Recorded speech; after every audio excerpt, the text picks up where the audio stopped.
in that room where the curtains are for some reason closed is called our joy room. So if you have a little one who wants to be in there instead of out here, you can send them in there. We have 2 staff members in there. Children are always welcome in worship here, so no worries about keeping anybody quiet, except for, you adults, right? During the worship service, we have a couple of interactive moments. One is when we write prayers of gratitude. There's these little blue slips, hopefully that you all got. If you don't have one, I invite you to raise your hand and our ushers will bring you one. A little blue slip of paper. Great. Sounds like we did a good job spreading those out. That's it for our worship announcements. Again, please be welcome and join us afterwards in the fellowship hall for snacks and more fellowship. And so let's begin. Will you join with me, please, in the prayer printed in the Lord? Let's pray together. Holy One, today we give thanks to God for all our beings, approach our many past. We are thankful today for the bounty of the earth, for the blessings of family and friends, and for the gifts of wisdom, life, and needs granted to us on our spiritual journeys. At this gathering of many faiths, we give thanks for high ideals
morning to recite a speech that was delivered by President Barack Obama in 2016.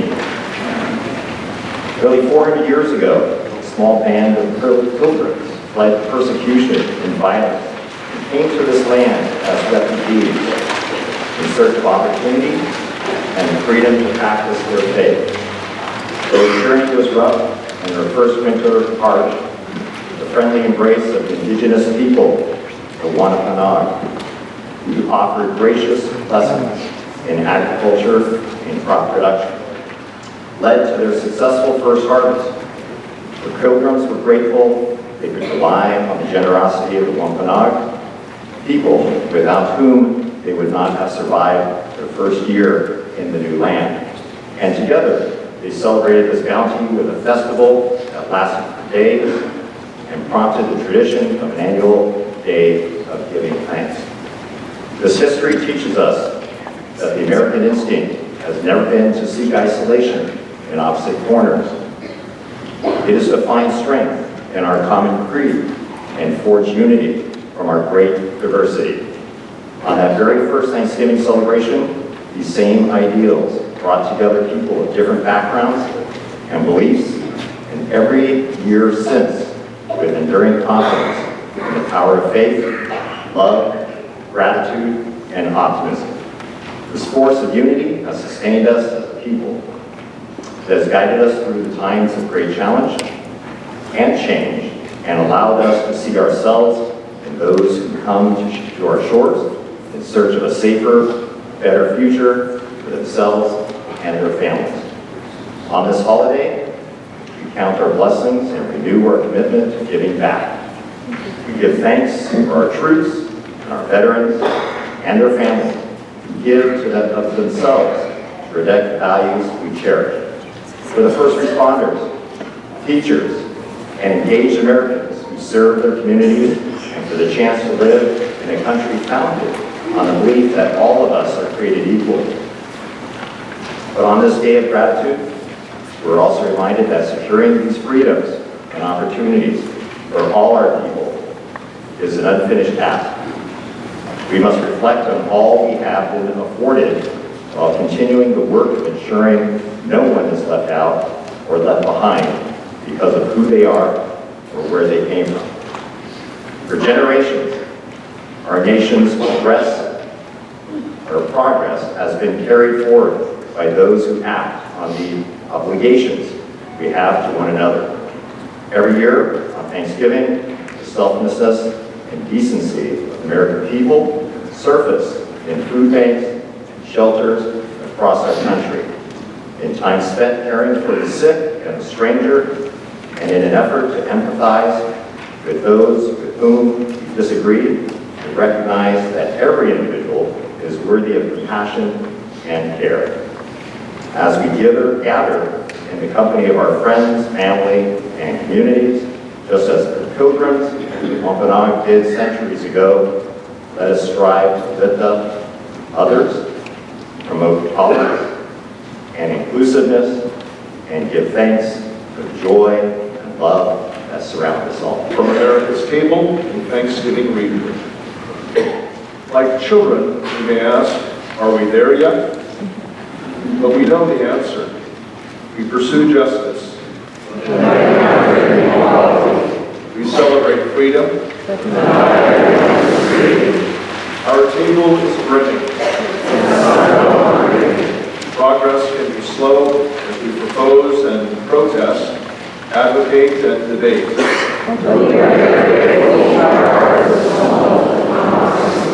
We enjoy its unparalleled privileges and accept its obligations. To advance our convictions while respecting others. We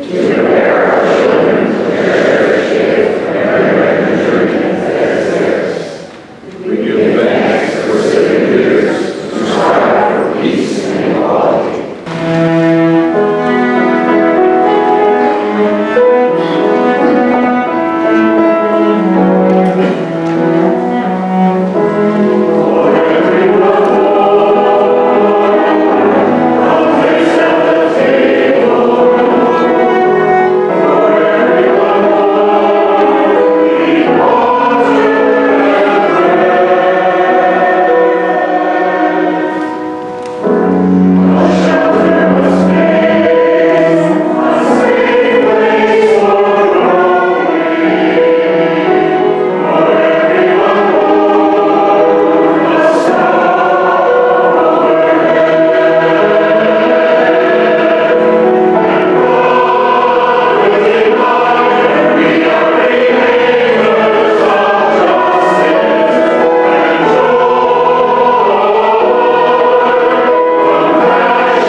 Lord, all people on earth. Worship the Lord in gladness.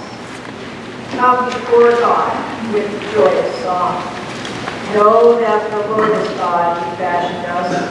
We are God's people, the flock that God tends. Enter God's gates with gratitude, the Lord's courts with adoration. Extol the Lord and praise God's name. For the Lord is good. God's love is eternal. God's faithfulness endures for all generations. We hear the words of Jesus as recorded in the Gospel according to St. Matthew, a portion of what has come to be known as Sermon on the Mount. You have heard it was said, you shall love your neighbor and hate your enemy. But I say to you, love your neighbors and pray for those who persecute you, so that you may be children of your Father in heaven. For he makes his sun to rise on the evil and on the good, and sends rain on the righteous and on the unrighteous.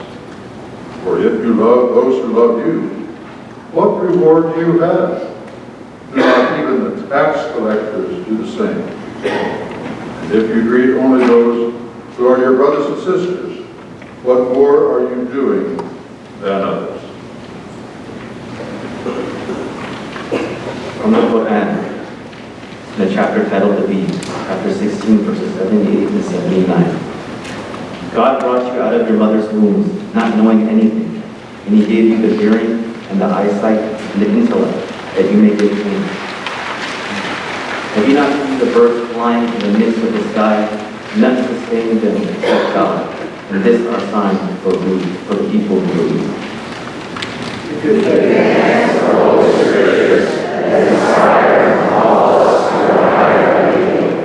Good morning, everyone. It is my privilege to share some thoughts with you this morning. In this past Sunday's New York Times, David DeSteno wrote an opinion editorial entitled, "Why Gratitude is Wasted on Thanksgiving."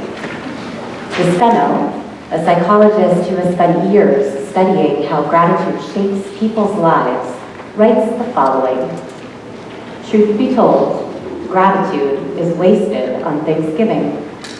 Don't get me wrong, I love the rhythms and rituals of the day as much as anyone.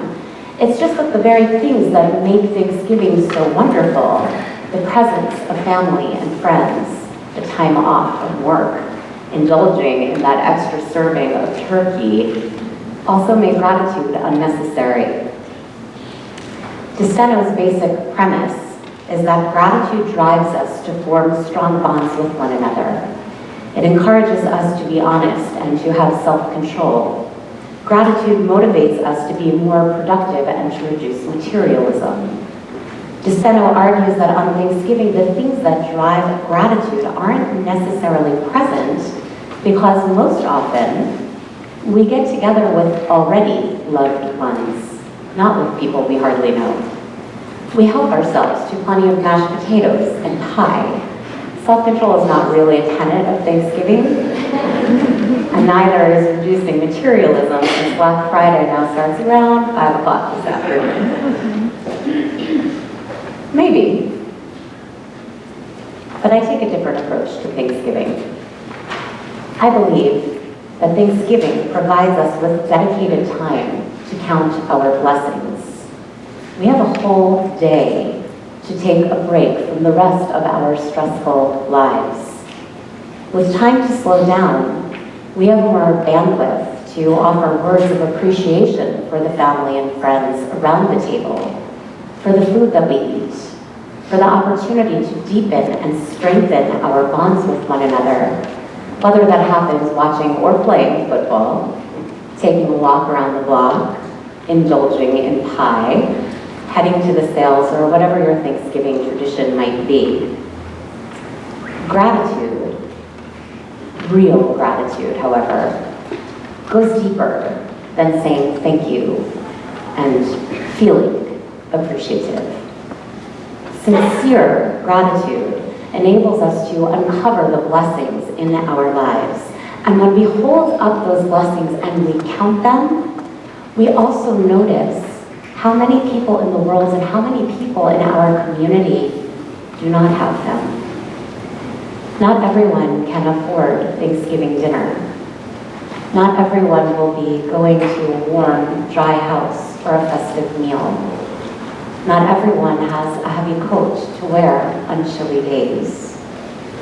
Gratitude means sharing our blessings with one another. And in this way, gratitude requires action.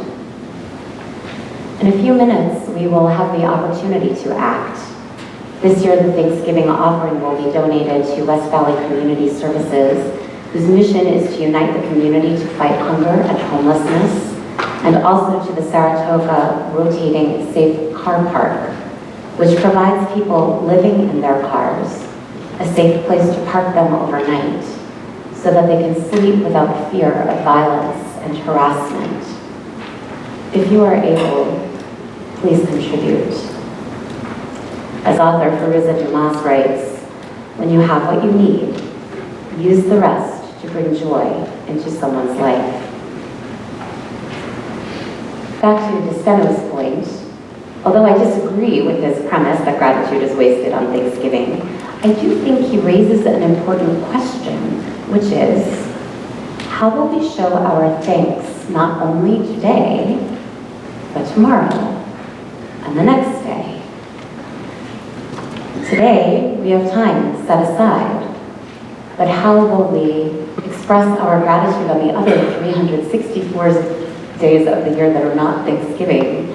And when the day-to-day pulls at us, when we're running late and we've spilled our coffee, and we're bracing ourselves to sit in an hour's worth of traffic, which at another time of day would really only take 15 minutes. How do we access our gratitude then?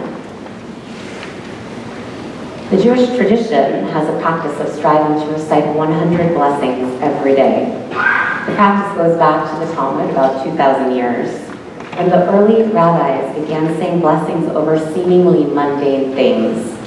There are blessings for waking up in the morning, a blessing for putting on clothes, a blessing for seeing lightning, for hearing thunder, for seeing a friend for the first time in about a month. And yes, there's even a blessing for going to the bathroom. There is a blessing for every type of food that we eat and blessings for after we have finished eating. Ancient rabbinic wisdom understood that without taking a moment to recite a blessing, days might pass without our taking time to wonder at the world, to behold all that is majestic and magical around us, and to express our appreciation. Blessings help us hone in on what it is that we are grateful for. They keep us focused on what we have, rather than on what we wished we had, or what we think we wish we had.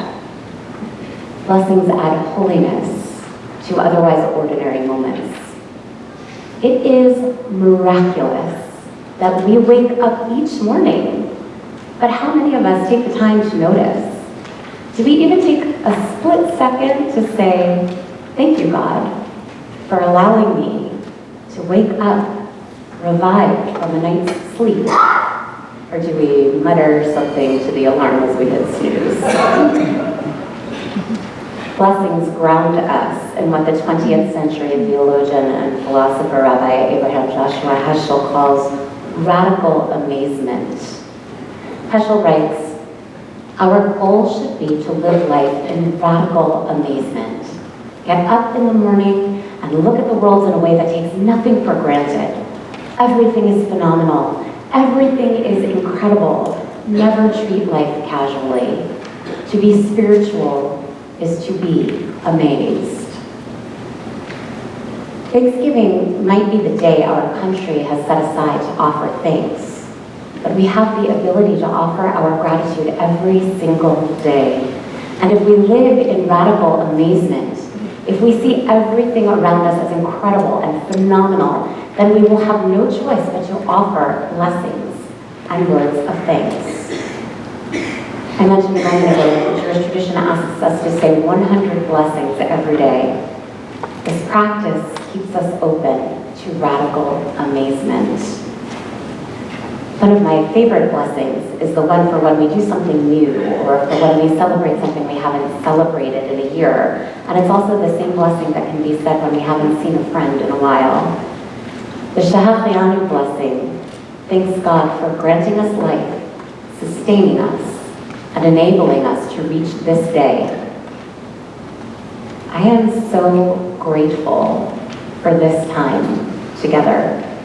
So grateful to have Thanksgiving as an opportunity to come together in radical amazement.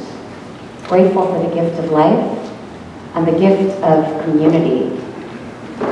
How beautiful, how phenomenal to gather to celebrate this day.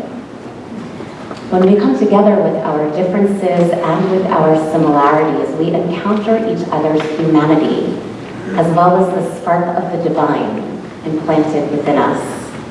We create holy space and holy time by offering sincere words of thanks.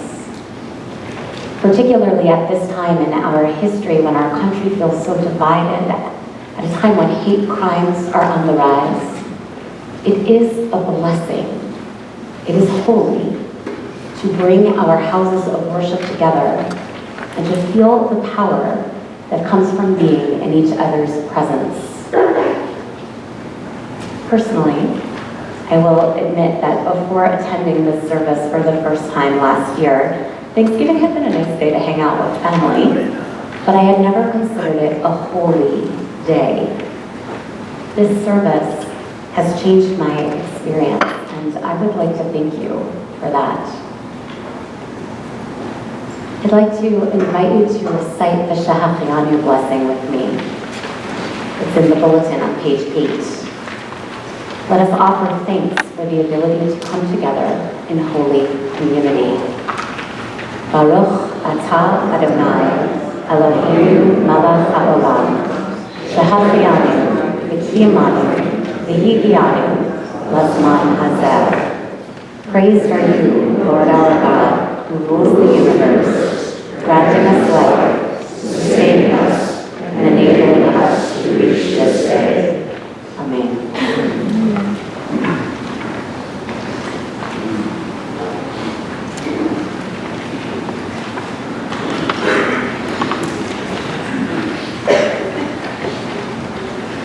So this is one of our traditions that I invite you to try on again today. So before we pray together our sacred prayers, I invite you to take a moment to try on radical amazement. Try it on. Take a moment to look around and see people of different faiths, different ages, different backgrounds, different eye colors, heights, gathered as one. We stand in opposition to what this world often proclaims. Try on. Try on radical amazement right now. Just look around and be amazed. Try it. What does it feel like? Let it well up within you. Look around. Look around. Don't see our heads moving. Look around and be amazed. This is beautiful. This is transformation. So part of our practice today is that we will take the sacred words of differing backgrounds and we're going to say them all at one time. One of the beauties of interfaith dialogue and movement is not just boiling down to look for the least common denominator of all of us, but celebrating the beauty of each tradition and learning from one another. So we are all going to say, he's going to read his prayers, she's going to read her prayers, I'm going to read the Christian Lord's Prayer. We're going to start all at the same time. We've been asked, Lord's Prayer people, to go a little slowly. Jewish folks are going to go a little quickly. And we'll see. You're just going to think. So let's join. celebrating our differences and yet united by our sacred words that point us to the same God, let us pray together. Our Father,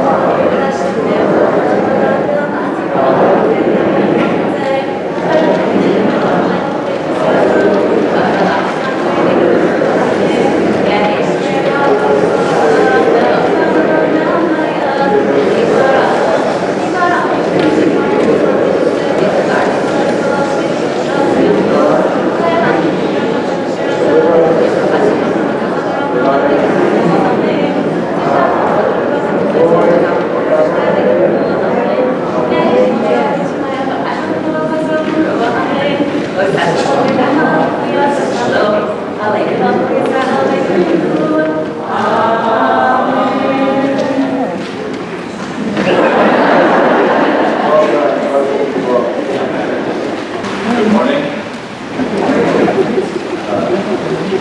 As Rabbi Amy mentioned again her sermon for us today, this is an opportunity for us to respond to the generosity of God in the giving of our gifts. All of your offerings today are in support of the rotating state car park, many of our congregations are supporting here activities, and then also West Coast Community Services, who is again, as Rabbi Amy said, doing everything they can to help end hunger and homelessness in our valley. Also, as well, as Pastor Sarah pointed out, those blue slips of Thanksgiving, this is the time to be filling those up and turning them in with your gifts of offering. Later on in the worship service, we'll be gathered together and read a handful of your thanks. And so please take the opportunity as we listen to this beautiful song to prepare all of our gifts for worship together. Thank you.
there must be peace in the cities. If there is to be peace in the cities, there must be peace between neighbors. If there is to be peace between neighbors, there must be peace in the home. If there is to be peace in the home, there must be peace in the heart.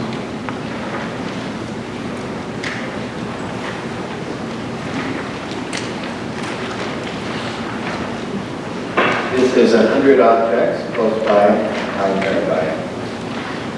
I know a cure for sadness. Let your hands touch something that makes your eyes smile. I bet there are 100 objects close by that can do that. Look at beauty's gift to us. Her power is so great, she enlivens the earth, the sky, our soul. We are thankful for those across all faiths and backgrounds who are inspired by our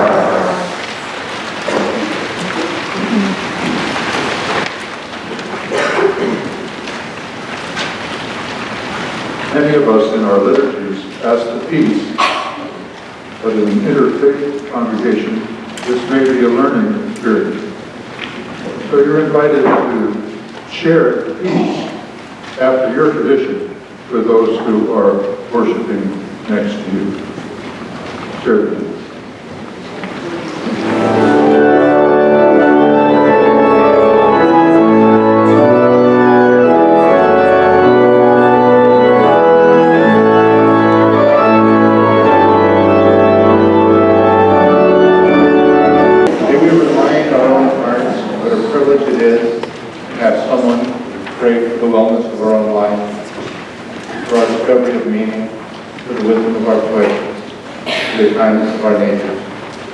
Even strangers who we do not know, longing the best things for us. This day is our pleasure to give voice to your words and your prayers of gratitude. Today I am grateful for the freedom to practice our religion and give thanks to our Almighty Creator. Today I am thankful for birth, wisdom, ancestors, invitations, welcomes, and belonging, and birdsong. I am grateful for my 96 years of life, with many happy memories of happy times with my family. Today I am grateful for everything I have, and everything I have, and peace in the world. Today I'm grateful for this inclusive, accepting, and diverse community. Today I'm grateful for friends who adopt me, for sharing Thanksgiving with them. Today I'm grateful for an overflowing parking lot at Prince of Peace and food being cooked at home. Today, I am grateful for the colors of the season, the morning frost, and the warmth of each other. Today, I am grateful for the ability, energy, resources, help, so limited time to help others in making the world a better place. Today, I am grateful for being part of a community that gives so much to others in a variety of amazing ways. And can't skip this one, grateful for not being a turkey.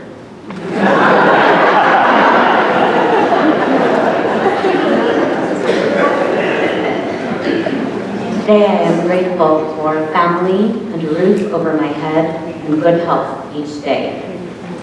Today I am grateful for the first responders, firefighters, police officers, EMTs, paramedics, and nurses and doctors who will help others today instead of being with their families. Today I am grateful for the ability to learn from everyone I meet and to gain wisdom. Today I'm grateful for all 85 pounds of my dog Archer, my family, and hopefully a new puppy. Today I'm grateful for my St. Andrew's family, for all the loving, and caregiving, meals, prayers, visits to the hospital, and home during my recovery from 2 broken legs and ankle. Thank you for God's healing. I can walk again. Exclamation. Today I'm grateful for California weather, 49ers football, food that I can share with others, wonderful hometown of Spokane, family and friends in my life, freedom. Today I'm grateful for my family, community, to live within a beautiful city, here in my heart, that most of us can disagree with each other peacefully. And lastly, I'm grateful for modern medicine. Today I'm grateful for my home, enough to eat, and working with Safe Car Park and Next Door Solutions. Today I'm grateful for my family, my husband of 57 years, my health, my sight, my faith, my warm house, all of the blessings you've given me for 84 years. Today I'm grateful for the opportunity to give back.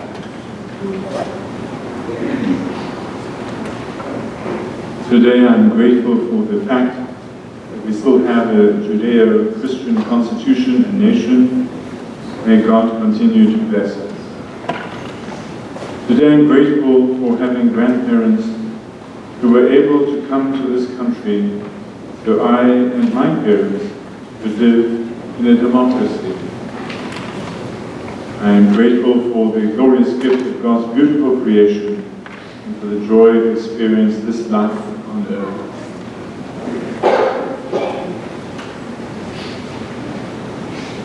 Today I am grateful for those who serve in our government in ways that benefit all, especially the least of these. Today I am grateful for Fortnite. Today I am grateful for the minds and skills which provide speedy cross-country transportation to unite our family and the freedom to do so.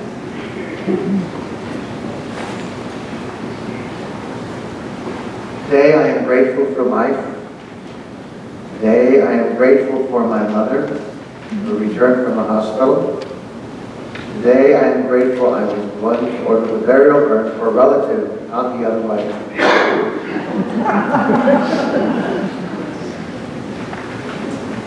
Today I am grateful for our founding fathers whose careful foresight established our freedoms.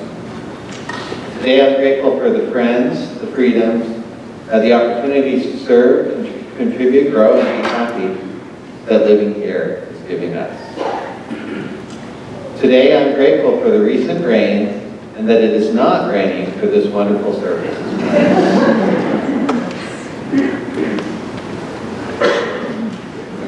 Today I'm grateful for my parents' unconditional love. Today I'm grateful for my family and a day off from school. And today I'm grateful for this being the 15th Thanksgiving we get to share with our mom since she woke up from her coma. Nothing is more special than time with our family.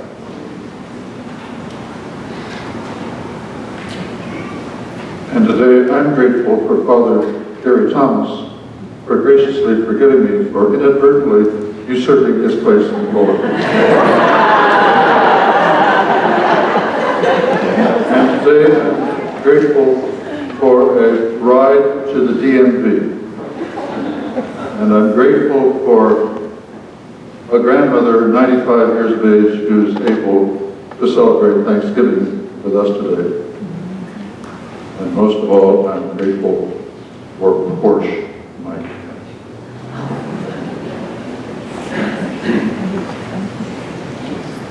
Many prayers of thanksgiving and gratitude for family and friends. I will read a few that struck me personally. Today I am grateful for having good health and sound mind to do what I enjoy, such as teaching and dancing. And especially I am grateful for friends who are just like my family, if not even more closer and dear. Today I am grateful for the life of peace.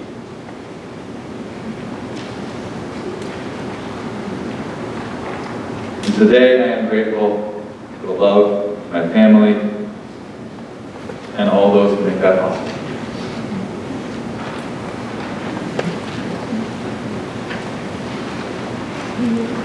Friends, as we close our worship service, I invite you to stand as the clergy all come up front for a blessing. Before our blessing and our closing song, again, you are invited to head across the greenway into the Pelican Hall for snacks and coffee. So let us bless each other as you all have blessed us. For you shall go out in joy, and be led back in peace. The mountains and the hills before you shall flourish in song, and all the trees of the field shall clap their hands. Let us sing.